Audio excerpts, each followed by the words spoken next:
Halo teman-teman, kita lanjutin tentang programming dasar ya, tentang conditional ya. Jadi kita belajar conditional dulu, baru nanti kita belajar looping. Ini nanti aja dulu ya. Hari ini kita fokusin di conditional dulu. Nah, seperti yang teman-teman eh, tahu dari sebelum-sebelumnya aku jelaskan itu selalu berdasarkan buku ya. Jadi ini pengalaman yang mungkin teman-teman belum pernah dapatkan ya. Dulu aku juga kayak gitu waktu sama guru fisika di SMA. Jadi eh, dia beda cara ngajarnya, yaitu dia nyuruh kita baca buku di kelas ya. Jadi baca paragraf satu, baru kalau ada yang nggak ngerti tanyakan, baca satu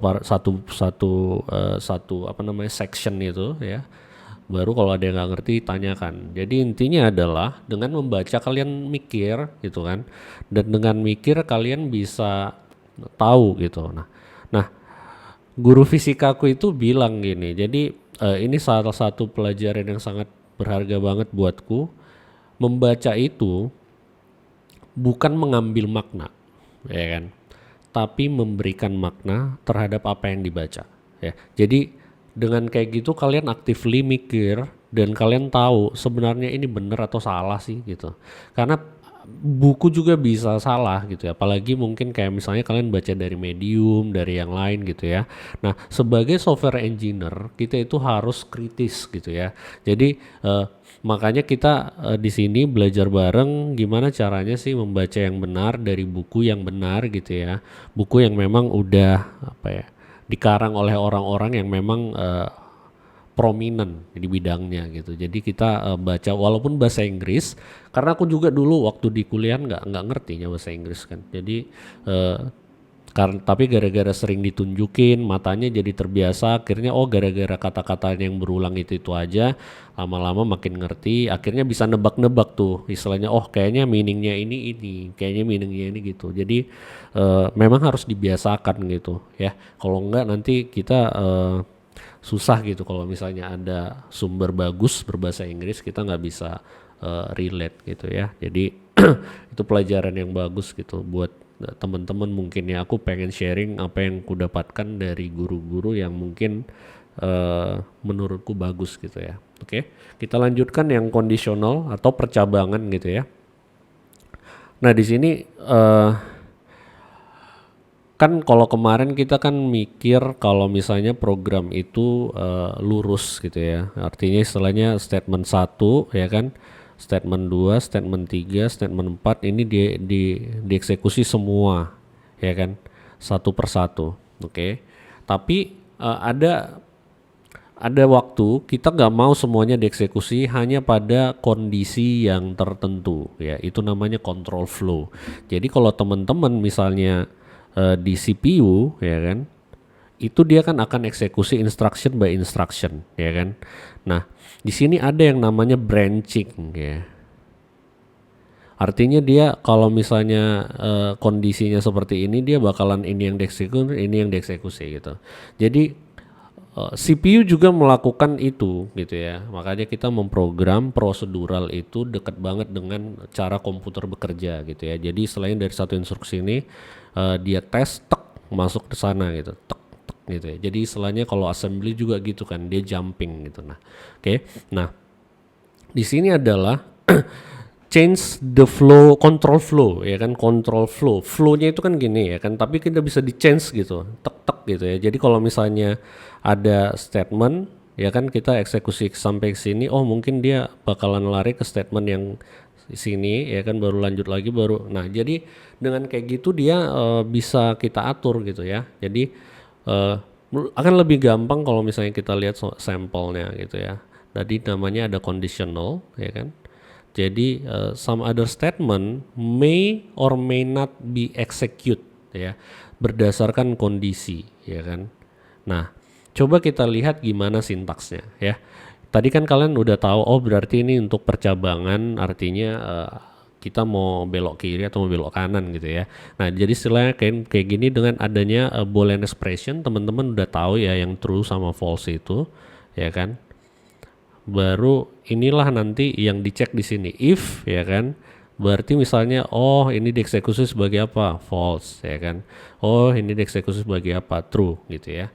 Nah jadi ini adalah boolean expression ya, misalnya boolean expression itu banyak ya, misalnya kayak yang pasti dia menghasilkan boolean gitu, ekspresi yang kemarin kalian udah tahu, yang kayak misalnya apakah 2 lebih besar dari 3 ya kan, ini kan ekspresi ya kan, ekspresi yang bernilai ya kan, ada nilainya berarti true atau false gitu kan.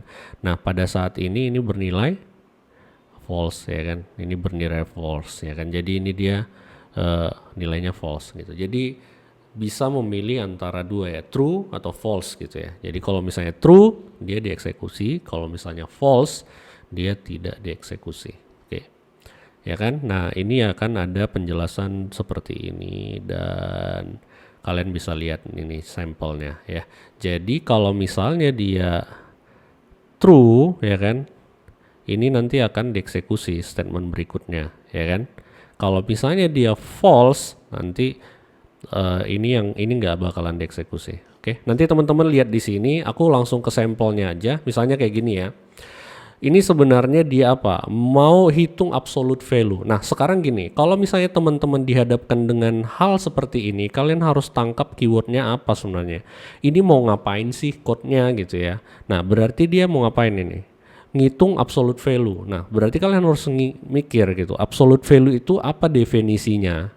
Ya kan?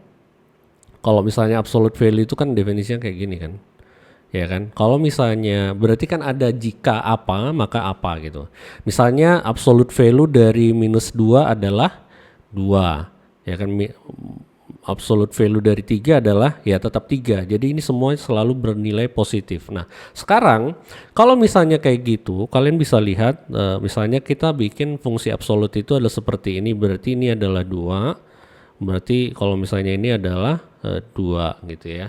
Nah jadi dengan seperti itu kalian bisa mikirin, oh berarti definisi fungsi itu, fungsi absolut itu adalah ya kan, if ya kan dia negatif ya kan, kalau misalnya negatif aja dia bakalan kita positifkan gitu ya. If n sama dengan negatif ya kan, maka kasih dia jadi apa ya, dikalikan dengan -1 gitu ya, ya kan, n-nya dikalikan dengan -1. Kalau enggak ya udah dibiarin gitu ya. Jadi inilah yang akan statement yang kita mau eksekusi kalau misalnya dia negatif saja gitu ya. Kalau misalnya teman-teman pasti pernah lihat yang kayak gini kan, fx ya kan, kalau misalnya apa, if lebih kecil dari 0 gitu kan, maka yang dilakukan apa, sama dengan gitu kan, berarti -1 dikali n misalnya x gitu ya, sorry ya, berarti ini udah pas sih x ya, ini dikali dengan x ya kan. Kalau dia lebih besar sama dengan 0 ya udah berarti dia tetap x gitu ya. Nah jadi dari sini kalian tahu ini, oh ini kondisinya nih. Oke. Nah sekarang kalau misalnya kalian lihat ini ya, berarti ini kan sebenarnya kalau misalnya kalian bisa bikin lebih rapi adalah x lebih kecil dari 0 ya kan, berarti yang dieksekusi apa, x sama dengan minus x ya. Ini kan operasi ya kan, operasi mengalihkan dengan minus ya, artinya dia negasinya gitu. Misalnya berarti minus x adalah x, minus x adalah minus x ya, simpelnya kayak gitu. Nah sekarang kalau misalnya kalian pengen coba code-nya ini, kalian bisa lakukan seperti ini ya. Jadi kalau misalnya ada code, kalian coba analisa dulu, mikir, baru kalian cobain gitu ya. Atau mau kalian eksekusi juga, kalian lihat dari flow controlnya, baru kalian cobain. Oke. Nah sekarang kita lihat dari code screen-nya. Nah di sini kalian bisa cobain pakai JSL ya kan. Ya. Nah sekarang kalau misalnya kalian cobain di JSL, ini terlalu kecil nggak buat kalian? Oh, oke, gini aja ya, biar lebih jelas. Nah, kalau misalnya aku punya X ya kan, X dengan nilai 4 ya. Oke, X-nya 4. Kalau misalnya aku bikin X lebih kecil sama dengan 0 ya kan, berarti dia kan berarti kan kita pengen cek nih x-nya ini negatif atau enggak gitu ya.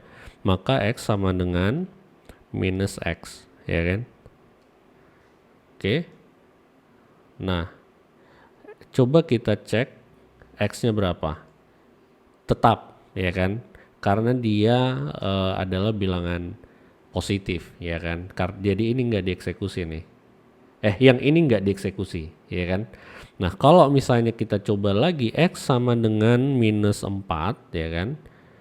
Aku pengen tahu kalau kayak gitu dia gimana, ya kan? Kita bikin ini lagi, ya kan? X sama dengan minus x ya. Nah, kalian akan cek, nah dia 4 ya. Nah, jadi gitu dia modelnya. Nah, kalau misalnya teman-teman pengen bikinin file Java-nya juga uh, uh, bisa coba absolute.java, ya kan. Nah, kalian coba ketikkan, ya kan, supaya terbiasa, ya kan. Public class, ya kan, ABS, ya. Public static void main, ya kan. String args sini, ya. Nah, di sini kalian coba pastikan dulu nah, aku bikin screen yang baru supaya bersih aja ya. Ini kalian bisa lihat kan ya. Oke. Nah, kita pastikan dia bisa dijalankan ya. Oke, sip.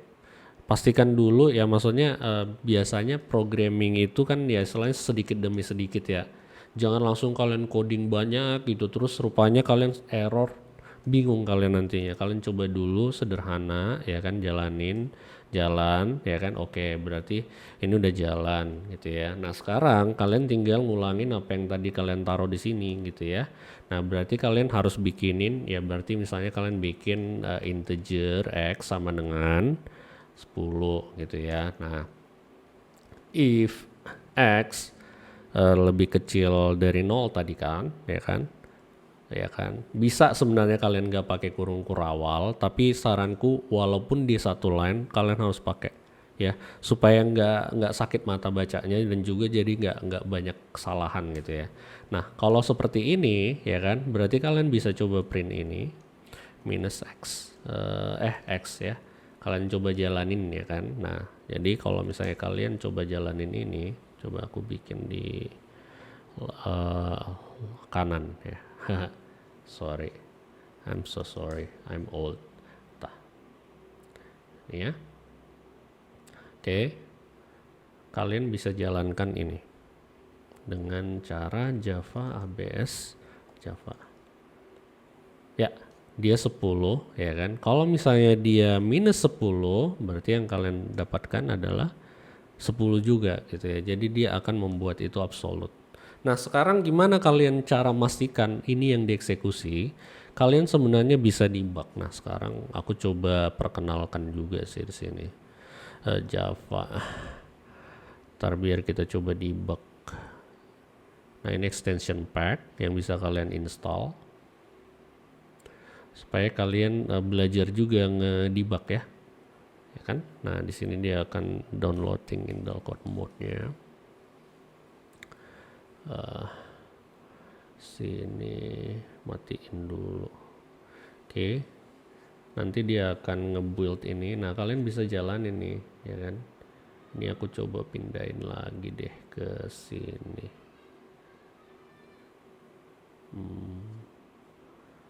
Oh, oke. Oke, dia udah di load, ya kan? Coba aku bikin terminal baru.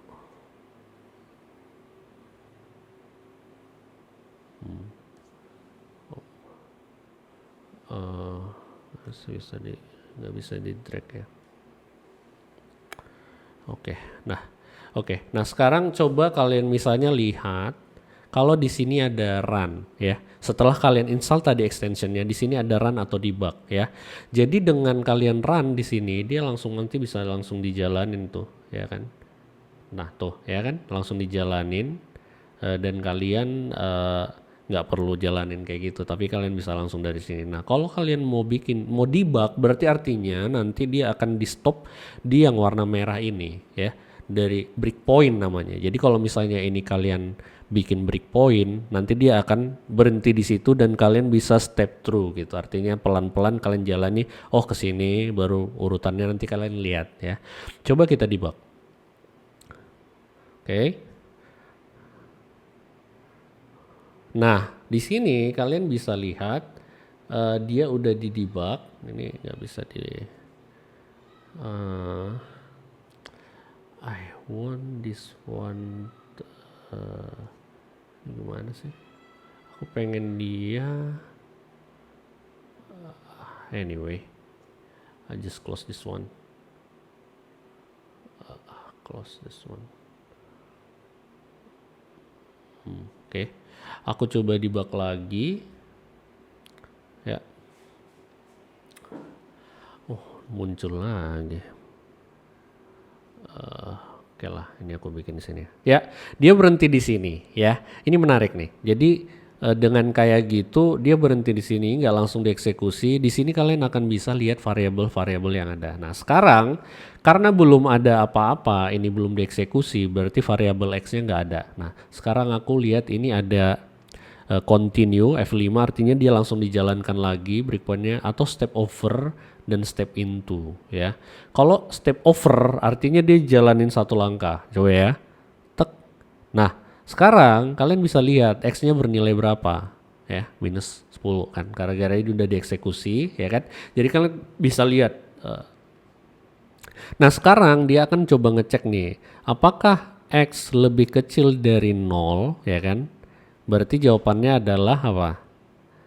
True ya kan. Berarti dia harapannya kita dia masuk ke sini ya kan. Nah sekarang kalian bisa klik lagi ini. Nah masuk dia ke sini. Oke. Kalian klik lagi, tek, masuk dia ke sini. Oke. Nah sekarang kita lihat apa yang akan dihasilkannya di situ.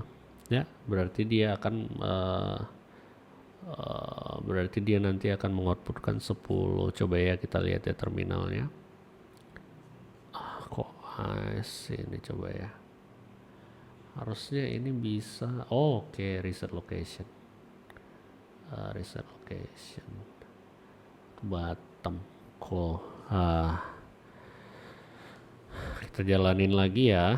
Run ya kan. Berarti dia akan jadi nih 10 ya. Coba kalau misalnya kita bikin dia 10 ya. Berarti harapannya nanti ini nggak masuk ya kan, nggak masuk karena kalau dia masuk jadi salah minus 10 ya kan. Coba aku debug tuh ya kan, aku jadi ini kan step over atau ada F10 dia kalau misalnya kalian F over tek. Harapannya dia kan ini 10 nggak lebih kecil, berarti dia akan masuk langsung ke sini. Coba ya. Tuh, ya kan? Jadi dia langsung masuk ke sini dan kalau misalnya teman-teman lanjutkan, ya dia akan di print kayak gini 10. Oke. Dah, kita stop. Begitu. Menarik ya. Jadi kalian bisa tahu apa yang dilakukan sama mesinnya seperti apa gitu ya. Nah, sekarang kalau misalnya kalian mau coba-coba dari command line bisa juga ya. Misalnya kalian cobain dengan cara kayak gini. Berarti kalian mau X-nya itu diambil dari apa? Dari ini argumen kayak kemarin ya. Nah berarti kalian coba bikin, kalian berarti pengen ambil, berarti kalian ngambil stringnya kan, input sama dengan apa? Yang kemarin kan args 0 ya kan? Berarti kalian ngambil argumen yang ke 0, kalian coba lihat lagi materi sebelum. Berarti ini harus kalian parsing menjadi apa? Integer ya.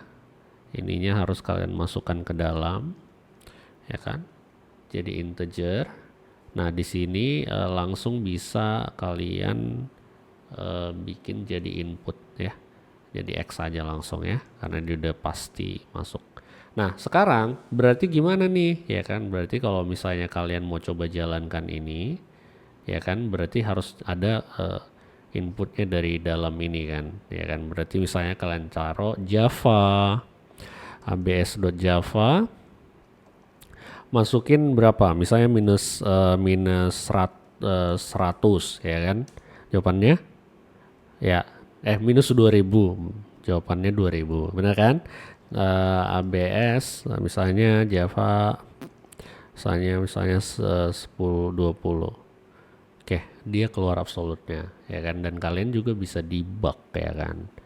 Ini kalian bisa debug dengan memberikan parameter nanti. Oke, let's see the screen. Ini udah ya. Nah, kalau misalnya yang ini ngapain ini? Kalau misalnya kalian liatin ini, ini sebenarnya ngapain code-nya? Ya kan?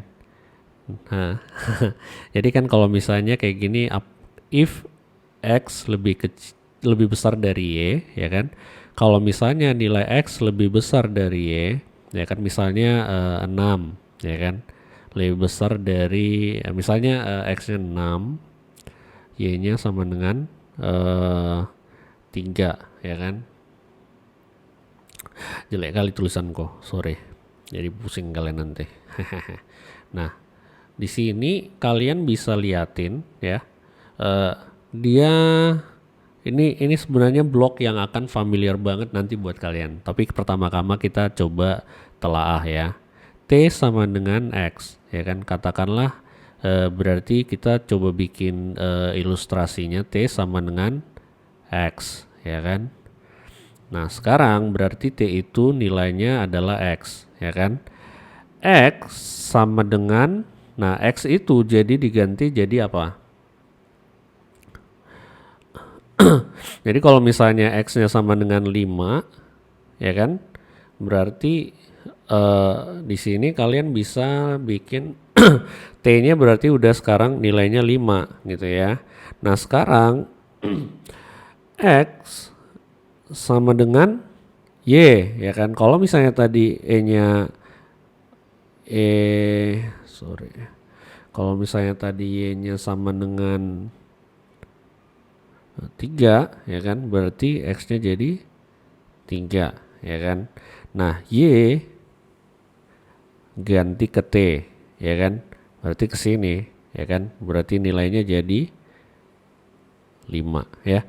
Jadi kalau misalnya kalian melihat ini, hasil akhirnya adalah X sama dengan 3, Y sama dengan 5. Ya kan? Berarti ini kan sebenarnya kan dia nge-swap ini. Itu namanya swap atau ditukarkan ya, ditukar ya. Jadi kalian bisa lihat, oh berarti ini adalah menukarkan isi dua variabel. Kalau misalnya x-nya tadi sama dengan 6, y-nya sama dengan 7, ya berarti nanti setelah dieksekusi y-nya sama dengan 7, y-nya sama dengan 6 ya. Coba kalau misalnya kalian lihat ini, oke? Let's hapus. Enaknya kita di komputer pakai ini, jadi kita nggak boros kertas dan juga bisa lebih gampang dihapus, dan juga flow dari bukunya bisa kalian pindah-pindah. Kan biasanya ada lihat sampel ini gitu, nanti lebih gampang kalian gituin ya. Nah sekarang berarti ini apa? Kalau misalnya X ya kan lebih besar dari Y, barulah ini di eksekusi. Berarti dia hanya nge-swap variabel, kan kalian bisa jadi membaca ini, kalian bisa tahu artinya apa. Kalau misalnya 7 ya kan, berarti lebih besar dari 3 di swap ya kan. Tapi kalau misalnya enggak lebih besar si X-nya daripada si Y-nya, ini enggak dieksekusi. Oke. Nah, kalian coba liatin ini ya kan. Ini sama sebenarnya. Coba kalau misalnya kalian lihat ya kan, nah ini boolean expressionnya ada polanya, ini dieksekusi ya kan. Nah kalian bisa lihat ya kan, larger ya kan, kalau misalnya x lebih besar daripada y bakalan ditukarkan kalau larger. Tapi kalau misalnya dia nggak lebih besar, maka dia tidak akan dieksekusi ya. Ini kalian bisa cobain ya kan di sini, atau di G-cell-nya juga bisa ya kan. Tapi kalau misalnya yang kayak gini lebih enak di code ya, karena supaya nggak capek nge-typingnya berulang-ulang ya kan. Kalian bisa liatin di sini nanti, kalian ketikin kodenya, kalian coba eksekusi ya. Kalau misalnya kalian mau coba di code-nya ya. Di sini kalian bisa coba-coba eksekusi. Oke, kita fokus di sini dulu karena waktunya masih tinggal sebentar lagi. Nah, ini kalian mau ngapain ya kan? Dia mencari maksimum antara dua variabel ya. Ini dia modelnya ya kan. Kalau misalnya kalian cari maksimum berarti kalian cek ya kan. Kalau X lebih besar dari Y berarti maksimumnya X ya kan. Kalau selain itu kalau X lebih kecil sama dengan Y, dia maksimumnya jadi Y ya kan. Nah, di sini ada keyword baru which is else ya. Dia hanya ngecek Y-nya aja ya kan.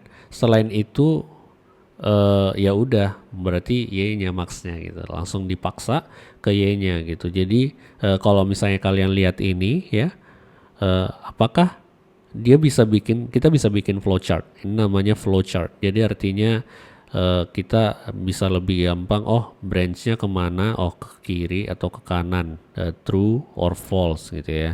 Nah, jadi kalau misalnya X lebih besar dari Y, ya kan berarti maksimumnya X. Kalau misalnya enggak, ya else-nya gitu ya.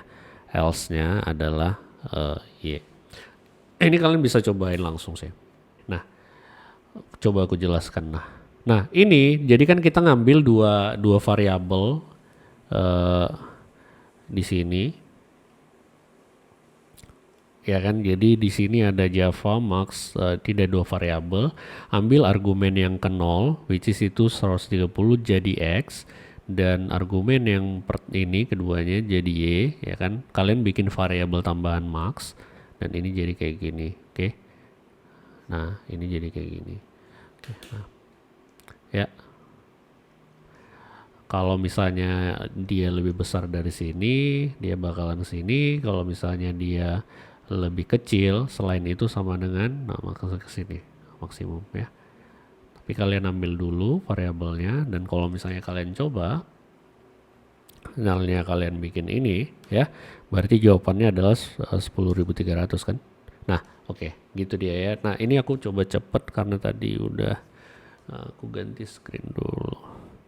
Ya, ini ada beberapa sampel ya. Kalau misalnya kalian mau pelajarin, ini ada beberapa sampel yang tadi ada absolute, ya kan. Ini kalau misalnya dia mau swap, ya kan, variabel, ya kan, dengan nilai yang paling besar, ya kan. Jadi dia selalu buat nilai X itu lebih kecil, ya kan, dari nilai Y, ya kan. Jadi kalau misalnya X-nya di tempat yang salah, ya kan, berarti di swap, ya kan, kayak gitu sebenarnya. Jadi setelahnya kalau misalnya ada dua bilangan, saya X-nya bernilai 1, Y-nya bernilai 5, oke, berarti ini Y-nya berisi, ya kan, yang lebih besar, benar, ya kan. Tapi kalau misalnya dia kebalik, ya kan, misalnya ini bernilai Y bernilai 2, Y-nya 1 gitu, nggak bisa, dia nggak boleh. Y harus selalu lebih besar dari. Nah, ini sebenarnya put the smaller value in X itu ya kan. Jadi then and the larger value in Y. Jadi nilai Y-nya harus selalu lebih besar dari X. Makanya kalau misalnya dia enggak, ya dibenerin di sini, di swap. Oke. Ini maksimum tadi udah. Ini kalian coba liatin nanti yang kemarin itu ada if else ya kan. Kalau misalnya ini error checking, ya kan. Nah, jadi if itu bisa digunakan juga sebagai error checking ya.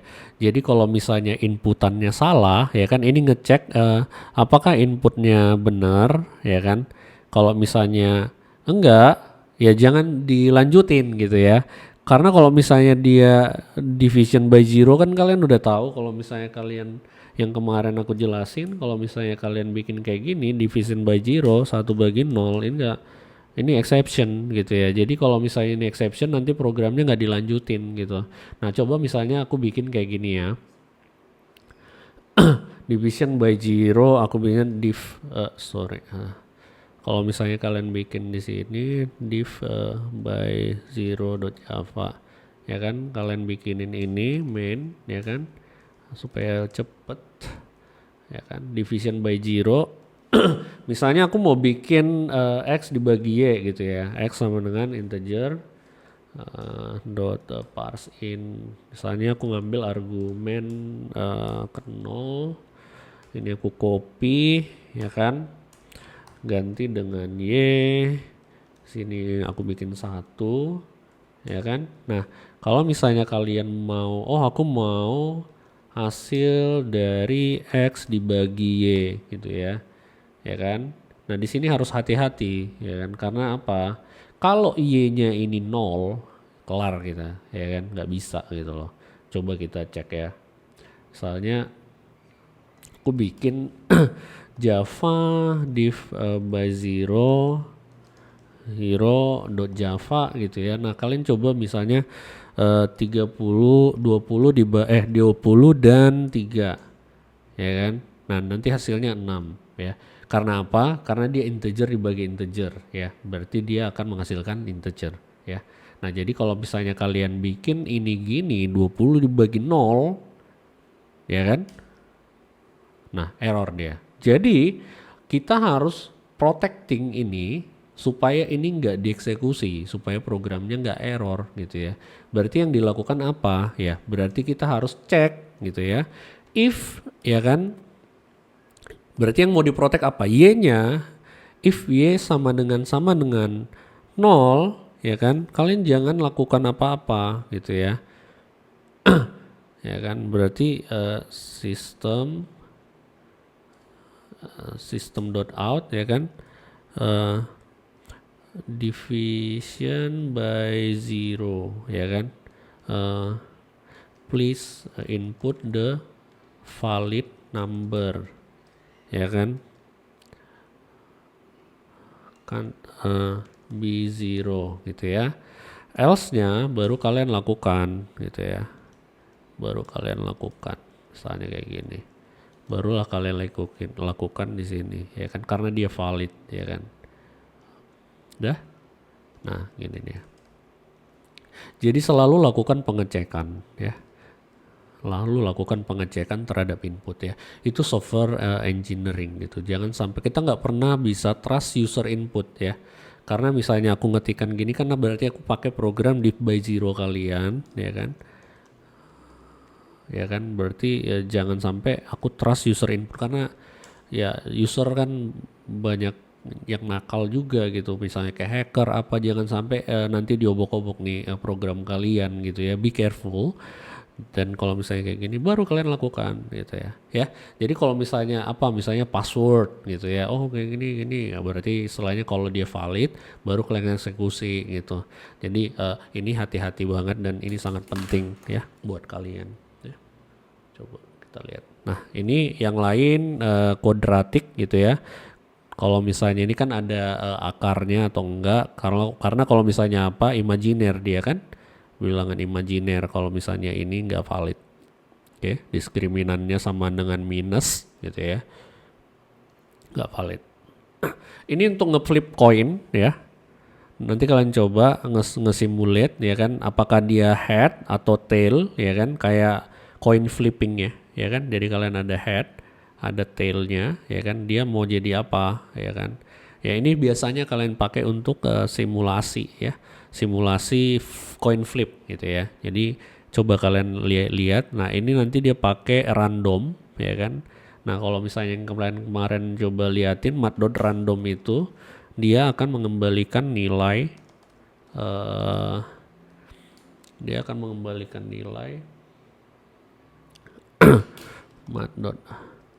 mat.random ya kan, dia akan mendalikan nilai di antara 0 dan 1 ya. Jadi kalau misalnya kayak gini mat.random kita panggil lagi, dia akan menghasilkan bilangan yang berbeda. Jadi kayak coin flip ya kan, kita kalau misalnya dia lebih kecil dari 0 ya 50-50 jadinya kan ya. Kalau misalnya mat random misalnya berapa ini, lebih kecil dari 0,5 ya berarti dia true gitu kan ya kan, kayak gitu ya. Oke, aku coba yang lain lagi ini. Oke, kalian coba-coba ya. Nah sekarang gini, ini yang lebih penting sebenarnya, kalian gimana cara bikin program yang benar. Ini dari diktatnya Bu Inga ya, kalian bisa cari nanti di sini di sini welcome diktat Bu Inge ya, kalian bisa lihat di bagian yang ini prosedural functional. Kita sekarang lagi di bagian prosedural. Kalian bisa download ya kan, kalian bisa download baru nanti kalian lihat di chapter berapa ya, coba sebentar. Ada di chapter ya, kalian cari chapter analisa kasus ini ya, ada latihan soalnya juga. Nah sekarang kita fokusin ke situ deh ya, supaya lebih terarah. Nah ini bukunya bagus banget karena dia juga satu bahasa Indonesia dan juga memang cover best practice-nya di software engineering ya. Jadi kan kita kan tujuan kita belajar ini supaya bisa jadi software engineer, ya pokoknya engineering di bidang software atau data yang benar gitu ya. Jangan jadi kayak asal-asalan kopas-kopas gitu ya. Nah jadi kita lihat ini. Nah ada kondisi dan ada aksi ya. Jadi kalau misalnya kalian lihat di sini ya, menentukan semua kondisi yang mungkin ya, semua kondisi yang mungkin. Jadi kalau misalnya kita lihat kayak gitu, ini ada set ya kan, dan kita punya kondisi yang mungkin semua, berarti universe-nya ya kan, verse-nya. Ya misalnya kalau bilangan ada yang ganjil, ada yang genap gitu ya. Kalian harus partisi ini gitu ya. Misalnya kalian buat harus mencakup semua kemungkinan ya. Jangan ada yang bocor gitu ya. Jadi misalnya kalian hanya handle kasus yang ini doang gitu ya. Yang ini ya kan, ini doang kalian handle tapi yang ini enggak, nanti bocor gitu ya. Bisa diutilize sama yang malicious user gitu atau hacker dan yang lain-lain gitu ya. Jadi harus dipartisi domainnya. Misalnya ganjil genap gitu. Kalau misalnya kayak kayak lalu lintas ya. Jadi ganjil genap. Kalau misalnya dia ganjil nggak boleh. Kalau misalnya kayak gitu ya. Jadi kalian bisa lihat nanti. Nah ini kalian ini kondisi pertama, kedua, ketiga gitu ya. Nah ini harus ini N ya. Jadi nggak ada kondisi yang saling overlap ya. Misalnya kondisi saling overlap itu misalnya gini. Kalian punya garis bilangan ya, ini 0. Misalnya ini minus 50. Ini ini 10 dan ini minus 50. Kondisi yang overlapping adalah gini, X lebih kecil dari 50, ya kan, X lebih kecil dari minus 50, ya kan, berarti lebih kecil dari 50 ke sana, ya kan, lebih kecil dari minus 50 ke sana, gitu, berarti ada intersection di sini, ya kan, nah itu nggak boleh, ya, jadi hati-hati dengan itu, jangan ada yang beririsan, karena nanti dia dieksekusi ke kedua-duanya, gitu ya, dan tidak ada kasus yang sama tercakup dua buah kondisi tadi ya. Nah terus ini dia harus disjoin, itu namanya disjoin ya kan, harus mencakup semua kemungkinan N ya kan. Berarti kalau misalnya kondisi A digabung dengan kondisi B digabung dengan kondisi C bla bla bla, dia himpunan kosong, artinya nggak ada yang tercakup. Misalnya gini, misalnya kalian punya bilangan gitu ya, dari bilangan 1 sampai 10 ya. Ya kan, 1, 2, sampai 10 ya kan. Kalian misalnya aku mau tahu bilangan genap ya kan, dan ganjil ya kan. Di sini berarti dia ke cover semua ya kan, bilangan genap yang ini kan habis dibagi 2, 4 dan selalunya sampai 10. Bilangan yang ganjil habis dibagi dengan tidak habis dibagi dengan 2 gitu ya. Berarti dia ke cover semua. Ya kan, genap digabung dengan ganjil ya kan. Berarti di intersect ya. Di intersectnya nggak ada kosong gitu ya, karena bilangan ganjil nggak beririsan dengan bilangan genap. Nah tapi kalau misalnya yang apalagi nih yang prima dan ganjil itu kan beririsan ya. Jadi itu dia. Nah sekarang kondisinya tadi ini kalau udah tahu lah ya, karena dari tadi udah kita bahas dan ada else ya. Kondisi benar, aksi dilakukan. Kondisi tidak benar, maka tidak terjadi apa-apa atau neto kosong ya. Berarti ini negasinya ya kan. Kalau misalnya kondisinya ini berarti not kondisi ya kan. Itu yang akan dilakukan. Oke. Ya kan, berarti ini ke cover semuanya ya kan. Kondisi ya kan, misalnya kondisi ya kan, kalau misalnya kalian pernah belajar Boolean algebra, kondisi di AND dengan NOT kondisi hasilnya adalah apa?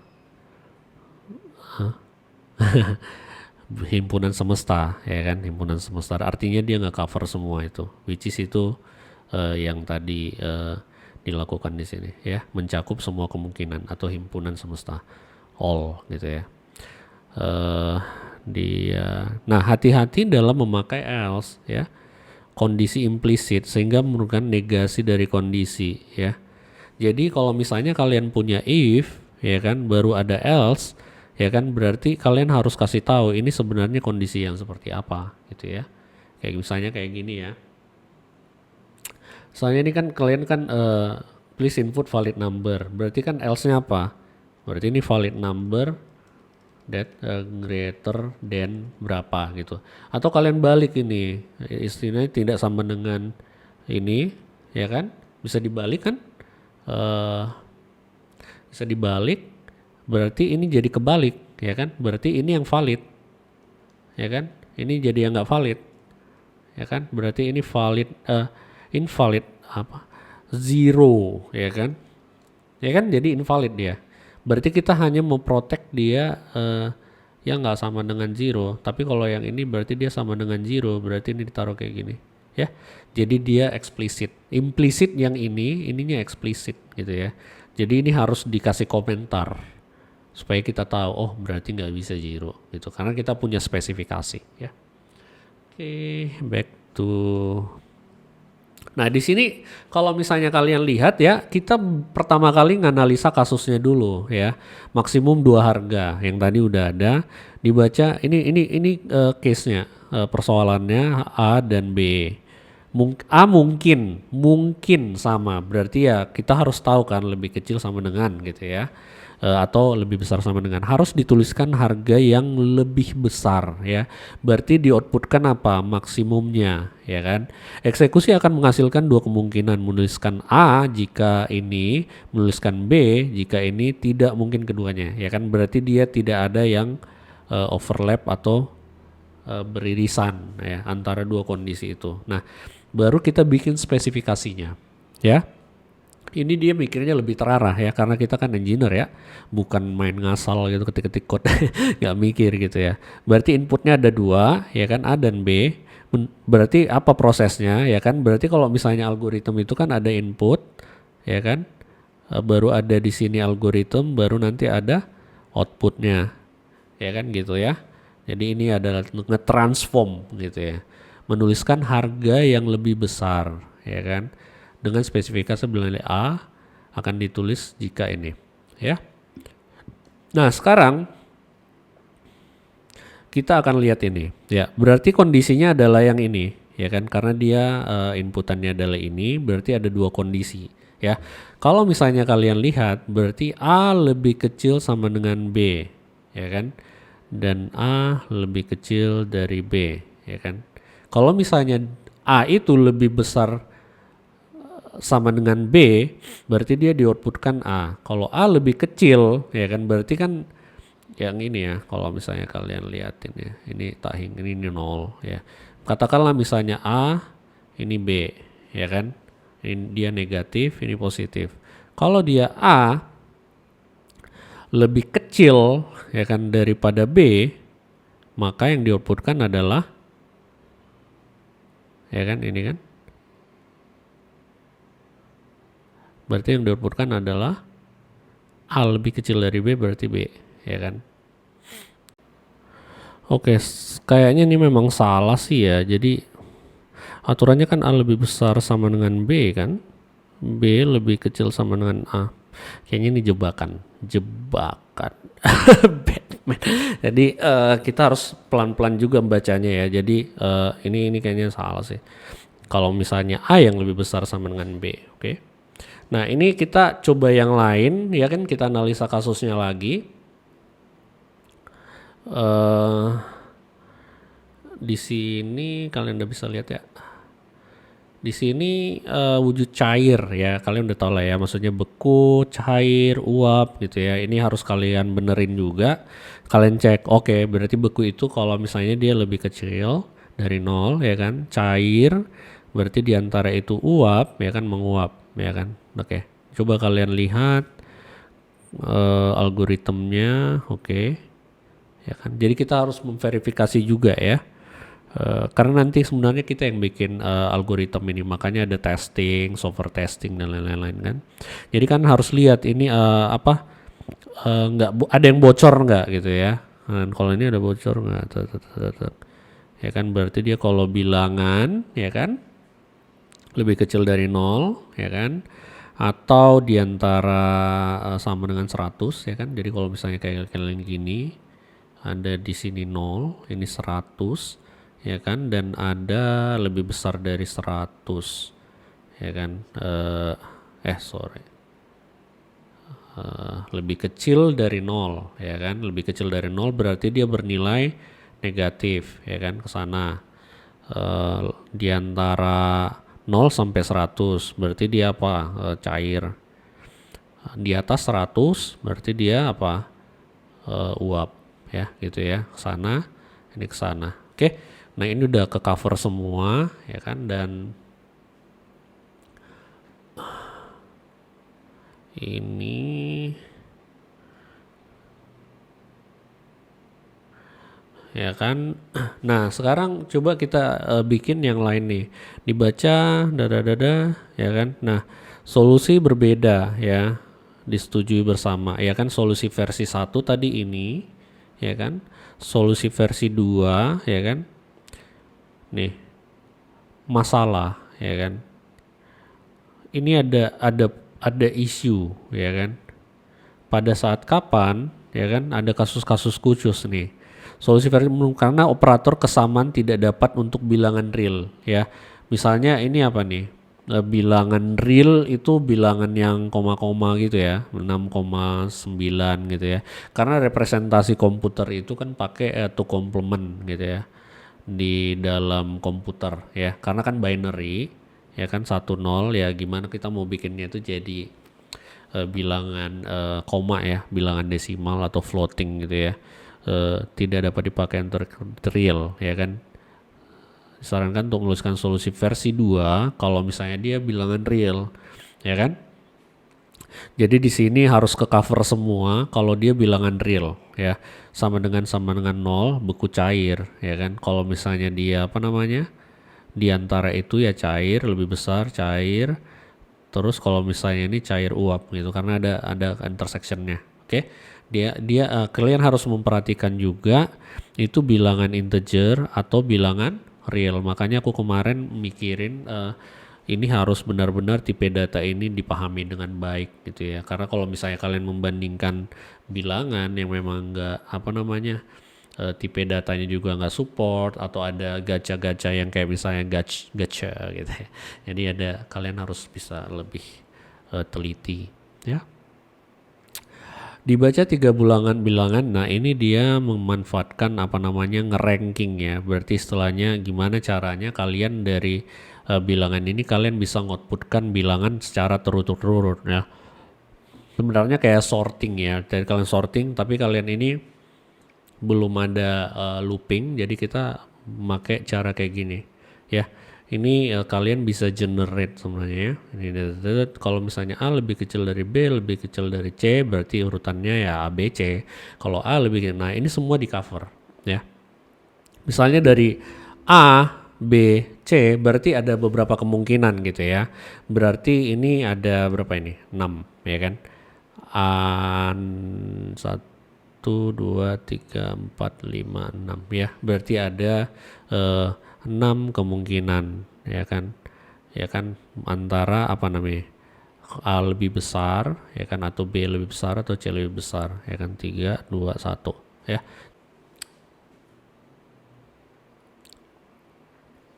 Ya.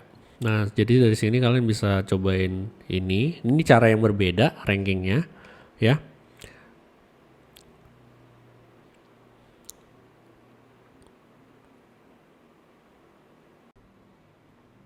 Ini ada soal yang agak sedikit berbeda, modifikasi yang dari yang sebelumnya. Jadi kalian lihat ya, kalau misalnya kalian lihat soalnya yang tadi dengan yang ini, sedikit aja perbedaannya, tapi spesifikasinya jadi berubah. Ya, misalnya mulai dengan ketika bilangan selalu berlainan. Jadi kita punya spesifikasi seperti ini ya kan. Berarti kita harus ngecek dulu jika data benar ya kan. Kalau misalnya data salah gimana gitu. Jadi kalian harus tahu, maksudnya nggak bocor gitu ya. Ada yang ini, ada yang itu gitu. Jadi kalian nggak bisa apa namanya, nggak bisa luput miss specification dan miss pas ngodingnya gitu. Itu very very dangerous gitu ya. Jadi istilahnya kalau yang kayak gini kan kita harus tahu misalnya ngerobas gitu ya. Buat program yang robust itu nggak gampang ya, tapi nanti kalian lama-lama terbiasa, harus jeli ya. Pemeriksaan data ya, berarti datanya diperiksa dulu yang dimasukkan dari user robust ya, artinya harus ada ditampilkan gitu ya. Jadi istilahnya kasih tahu gitu sama usernya kenapa kok nggak bisa dihitung gitu ya, kasih tahu sama usernya. Jadi kita harus bikin program kita itu lebih apa ya, lebih halus gitu ya. Jadi usernya nggak bingung juga kenapa sih di reject gitu ya, apa sih masalahnya gitu kan. Kadang-kadang kan orang kan nggak tahu gitu, maksudnya kenapa sih aku nggak bisa lakukan ini, programnya kenapa kayak gini gitu. Kalian harus jelasin gitu ya. Ya kan, abort. Jadi kalau misalnya yang kayak tadi divide by zero error gitu ya, terus algoritma yang diberikan tidak akan mengandung pemeriksaan kesalahan ya kan. Nanti ini dia nggak akan ngecek lagi. Tapi ya kalau misalnya kalian bikin production code ya harus dicek gitu ya, harus robust gitu code-nya. Kalau memang misalnya apa ya terminate, baru habis itu nanti kalian recover. Tapi kalau bisa kalian validate dulu inputnya itu benar, baru kalian coba lakukan. Dengan gitu kalian bisa menghemat supaya nggak dilakukan kesalahan-kesalahan di bawahnya gitu ya. Jadi bisa berantakan nanti program kalian semuanya ya. Oke. Oke, sekarang ini latihan soal. Nanti akan dikasih di latihan soalnya kayak gini ya. Dan di sini kalian bisa lihat ini apa nih? Proses validasi ya. Jadi ini penting ya kan. Input dan data hanya melakukan proses jika data valid. Ya, if data valid ya kan, lakukan proses, else data salah ya. Contoh predikat yang merupakan jika data harus positif ya kan, ini dia. Jika data ini harus lebih besar ya, harus dicek ya. Jadi program kalian itu apa? Robust ya. Artinya dia tahan banting ya. Apapun dimasukkan dia bisa survive ya. Begitu juga di production kalian harus melakukan itu gitu. Kalau enggak ya stres nanti user kalian gitu. Ini bukan kenapa ini kayak gini ngadat programnya gitu. Oh itu kita nggak tahu bu kenapa ya, kena kalian kan. Apa kerjaan kalian gitu. Ya kan bisnisnya kalau misalnya customer udah marah, oh itu bad, very very bad. Ya kan. Karena kalau misalnya customernya marah, misalnya kalau misalnya kayak internet kalian ya parah gitu ya. Terus kalian udah langganan mahal gitu ya. Terus ya nggak mau pula lagi ngaku siapa yang salah gitu kan.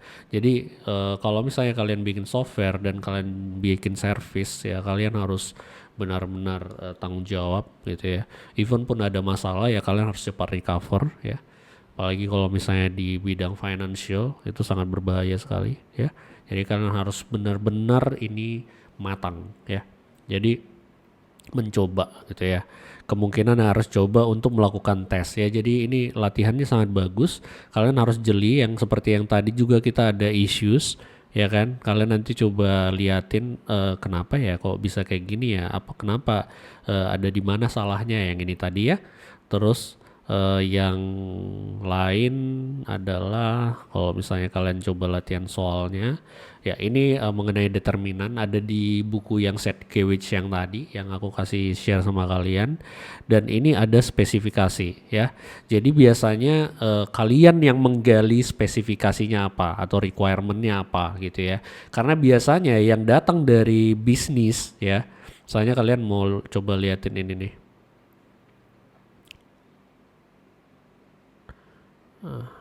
Kalian coba geser. Nih, ya kan? Tentukan algoritma untuk menentukan bonus pegawai ya. Ketentuan di bagian personalia ya kan dan keuangan gitu kan. Digunakan dua golongan yaitu ya kan dua golongan yaitu staff ya kan.